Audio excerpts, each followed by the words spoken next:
دل کے مردہ اور زندہ ہونے کی 3 نشانیاں ہیں، یعنی وہ دل جو روحانیت والا ہے اس کے لیے بھی 3 چیزیں ضروری ہیں: قرآن، ذکر کے مجالس اور تنہائی میں اللہ کی یاد۔ اگر یہ تینوں چیزیں نہیں ہیں تو دل مر چکا ہے، اور اگر یہ تینوں چیزیں ہیں تو دل صحت یاب ہے، نورانی ہے اور اللہ کا محبوب ہے۔ اللہ تعالیٰ تمہاری صورتوں اور تمہارے مالوں کی طرف نہیں دیکھتا، بلکہ وہ تو تمہارے دلوں اور تمہارے اعمال کی طرف دیکھتا ہے۔ اگر تمہارا دل قرآن میں نہیں لگتا، کتنے لوگ ایسے ہیں سالہ سال قرآن اٹھا کر نہیں دیکھتے، اللہ کی یاد کی مجالس میں نہیں جاتے، تنہا بیٹھ نہیں سکتے، دل گھبراتا ہے، کبھی موبائل استعمال کر لیں گے، کبھی ٹی وی پر کچھ دیکھنے لگ جائیں گے، حالانکہ وہ تنہائی اللہ سے بات کرنے کا وقت ہوتا ہے۔ اور اگر اس مردہ دل کے ساتھ کوئی مر گیا تو موت بہت خوفناک ہے، موت سے خوفناک چیز کوئی نہیں ہے، اور اگر زندہ دل لے کر موت آ گئی تو موت سے خوبصورت کوئی تحفہ نہیں۔ رسول اللہ صلی اللہ علیہ وآلہ وسلم نے فرمایا، میں نے جو بھی منظر دیکھا ہے قبر اس سے زیادہ گھبراہٹ والی ہے۔ لوگوں میں کچھ ایسے بھی ہیں جو کنارے پر رہ کر اللہ کی عبادت کرتے ہیں، اگر کچھ فائدہ ہو تو مطمئن ہو جاتے ہیں، اور اگر کوئی مصیبت آ جائے تو منہ پھیر لیتے ہیں۔ ایسے شخص نے دنیا بھی کھوئی اور آخرت بھی، یہی تو کل خسارہ ہے۔ جب آپ نے کسی انسان کی غلطی کافی وقت پہلے دیکھی ہو، اس وقت سے آپ نے اس کے ماتھے پر اس غلطی کا ٹیگ لگایا ہوتا ہے، یہ تو وہی بندہ ہے جس نے یہ کیا تھا، اس کو کیسے معاف کیا جا سکتا ہے۔ یعنی ہم جب کسی پر کوئی اپنی طرف سے رائے پیش کر دیتے ہیں تو اس کے بعد اس سے پیچھے کیسے جایا جا سکتا ہے؟ وہ تو ہے ہی ایسا، وہ کیسے بدل سکتا ہے؟ مجھے اس کا زیادہ پتہ ہے۔ ہم کون ہوتے ہیں کسی کے بھی بارے میں ایسا کہنے والے؟ ہمیں انسان کے ماضی کی بنیاد پر اس کے مستقبل پر تبصرہ کرنے کا کوئی حق نہیں ہے۔ آپ جتنا مرضی کہہ لیں، میں اسے اندر سے جانتا ہوں، آپ تو اپنے آپ کو ہی پوری طرح نہیں جانتے۔ جو اللہ عمر بن خطاب کو اسلام سے پہلے والے عمر سے اسلام کے بعد والے حضرت عمر رضی اللہ تعالیٰ عنہ بنا سکتا ہے، وہ اللہ کچھ بھی کر سکتا ہے۔ اے اللہ، اے دلوں کو پھیرنے والے، میرے دل کو اپنے دین پر ثابت رکھ، آمین۔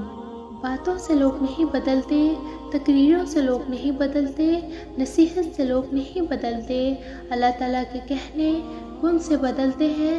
جب اللہ کن کہتا ہے تو فیکون ہوتا ہے۔ ایک ہی تقریر ہے، 1000 لوگ سن رہے ہیں، اس میں سے 999 لوگ سن تو رہے ہیں کانوں سے، مگر اس میں سے کوئی ایک ایسا ہے جس نے ساری تقریر سنی، اور کوئی ایک ایسی بات نے اس کی ساری زندگی بدل دی۔ اس کے ساتھ جو بیٹھا ہے اس پر کوئی بات اثر نہیں ہوئی، آگے پیچھے بھی لوگ بیٹھے ہیں ان پر بھی کوئی بات اثر نہیں ہوئی، لیکن صرف ایک انسان، ایک تقریر نے اس کی زندگی بدل دی۔ ایسا کیسے ہوتا ہے؟ کبھی ایک لفظ میں، کسی ایک کے دل میں اللہ تعالیٰ کن کہہ دیتا ہے، اور اللہ کے کن کہنے میں ہمارا کوئی عمل دخل نہیں ہے، اور ہمیں یہ بھی نہیں سوچنا چاہیے کہ اس کے بارے میں اللہ نے کبھی کن فیکون نہیں کہنا۔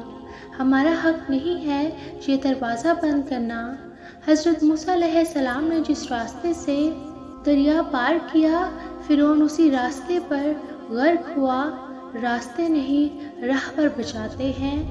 میرے پاس کوئی مددگار تو کیا، کوئی مدد کا وعدہ کرنے والا بھی نہیں تھا۔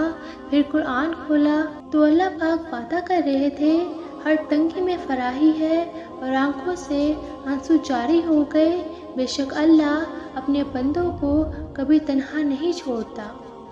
یقین سے بڑھ کر یقین، نفرت کی سب نشانیاں ملنے کے باوجود خدا کی محبت پر یقین، قہر کی سب علامتیں دکھائی دینے کے باوجود اس کے رحم پر یقین۔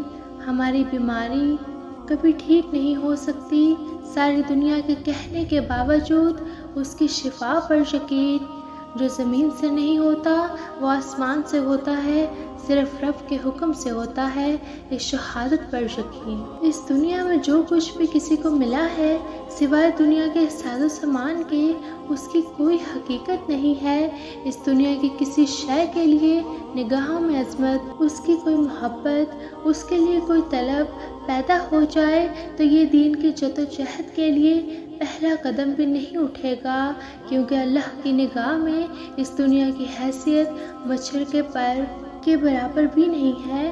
اور جب کسی کا دل بدل رہا ہوتا ہے تو اس کے دل سے دنیا کی محبت ختم ہو جاتی ہے، کیونکہ وہ جان جاتا ہے دنیا کی محبت کی وجہ سے انسان اپنے اللہ کو کھو بیٹھتا ہے۔ اے انسان، تجھے تیرے رب کریم کے بارے میں کس چیز نے دھوکے میں ڈال رکھا ہے؟